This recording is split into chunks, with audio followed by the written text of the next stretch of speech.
All right, welcome. Today we are diving into a really fascinating and, let's be honest, a kind of weird training method that is making huge waves in both the athletic world and in physical therapy.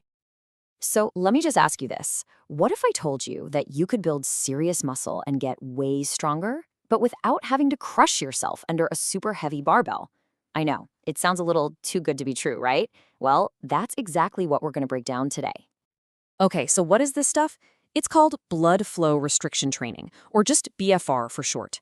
And the idea is actually pretty simple. You take a specialized cuff or a wrap, and you can just picture a blood pressure cuff, and you put it high up on your arm or your leg. It gently squeezes the limb, partially limiting the blood flow, while you exercise with really, really light weights. So that's the whole promise right there in the name, low loads. But how on earth does this stack up against what we've always been told is the #1 way to get strong and build muscle? This really sets the stage for the big showdown. In one corner, you have the reigning champ, traditional heavy lifting, where you're pushing weights that are 70 to 85% of the absolute most you can lift one time. And in the other corner, you've got BFR, using weights that are just 20 to 30% of your max. The difference is huge. So the question is, can this new kid on the block even compete? So let's take a look at what the first big studies found when they put these two methods head-to-head in the lab. And at first, when the researchers crunched all the numbers, the answer seemed pretty obvious. For pure, raw strength, heavy lifting was still the king. It gave people about a 5 kilogram or 11 pounds advantage on their max lift. So, round one, it seems, goes to the old school method. But here's where the plot thickens.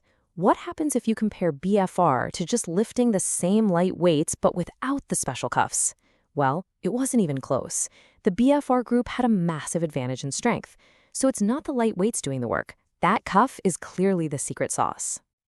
And what about muscle growth for just getting bigger? Again, BFR was the clear winner.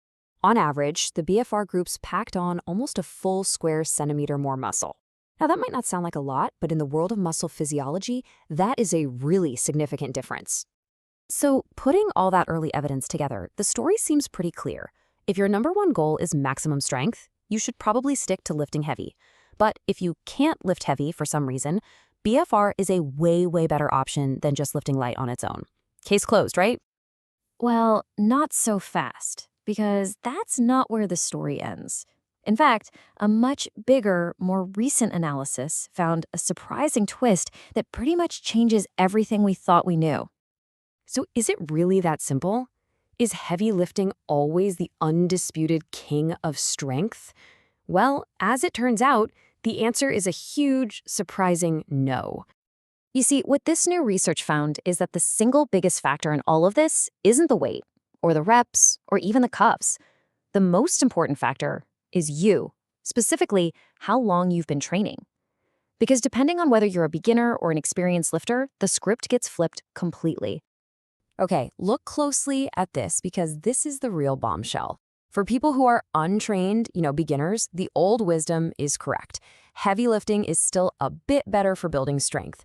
But look at that top row. For people who are already trained, experienced lifters, BFR was actually superior. Not just as good, it was better for building both strength and muscle size. I mean, that is a total game changer.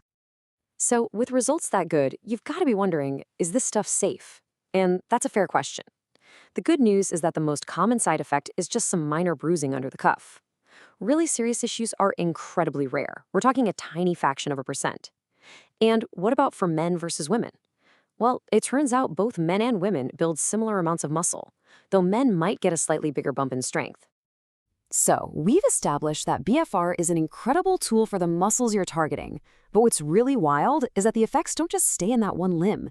The influence actually spreads throughout your entire body.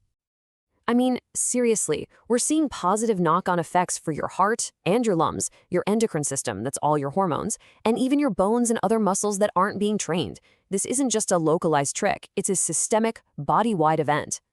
And if you want the perfect mind-bending example of this, get a load of the cross-transfer phenomenon. This means you can train, say, your right bicep with BFR, and your left bicep, which did absolutely nothing, actually get stronger. How crazy is that? It just goes to show how deeply interconnected our bodies really are. And this isn't just for gym goers. The clinical applications are profound. Check out the study on patients with severe kidney disease, people who physically can't do intense exercise. Using BFR, they improved their ability to walk by 17%. The group doing standard light exercise, they improved by just 1.5%. That's not just a number on a chart. That's a life-changing improvement in a person's quality of life.